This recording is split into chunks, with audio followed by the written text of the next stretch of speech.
Well, tonight, a Florida veteran who has spent the last decade fighting for legal status in our country has lost his federal case. Former U.S. Marine Paul Canton took his citizenship battle to federal court after being repeatedly denied legal status, even though he served this country, our country, honorably. And now this veteran's battle is over and he fears deportation is next. For nearly 2 years now, our I-Team investigator Katie LaGrone has been listening to Canton's struggles to become an American citizen. She even brought his case to a pair of U.S. Congress members, both Democrat and Republican.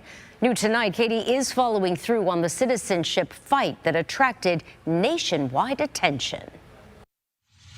Florida veteran Paul Canton is heartbroken. What are you feeling right now? Lost. I relied on the legal system so that they could go ahead and clarify the law and see what we saw, but they wouldn't even open the case to look at it. They just dismissed it. After serving in the U.S. Marines during the early 1990s, a federal judge recently upheld a decision to deny him legal status here, officially ending his decade-long fight to become an American citizen. What are your options at this point? Deportation. There's no other option. We first introduced you to the former U.S. Marine in 2024. Born in New Zealand and raised in Australia, Canton originally came to the U.S. legally on a visitor exchange visa when he was a teen. Despite overstaying that visa, he was still recruited into the U.S. Marines during the Persian Gulf War, under what he described to us 2 years ago as a broken promise of citizenship when he got out. I was told if I got an honorable discharge, then I would get citizenship at the end of my tour. Automatically?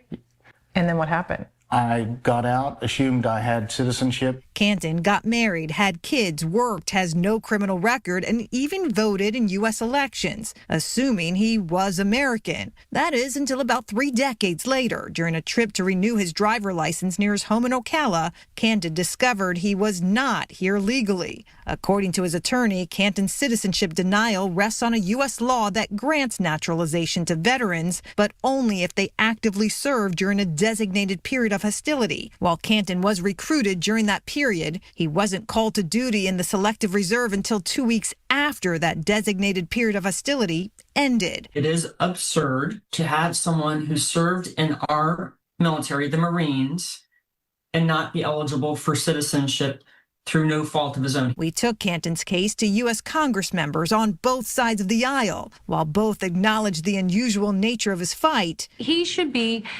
treated like royalty in this country. Sounds like he's done enough to earn the citizenship. Neither offered any solutions. Today, Canton is preparing to be forced out. Funds have been set aside to pay the bills, and then my oldest son, he has power of attorney over me, and so he'll be taking over the house and selling it and selling everything that's in it. But where he might get deported to remains unknown and perhaps just as surprising. You see, once Canton agreed to serve in the U.S. military, America stripped him of his homeland citizenship, essentially leaving this veteran widow and dad of 2 stateless. I don't even have any identification to prove who I am. You have lived as a proud American, as you've described. Has your feelings for America changed?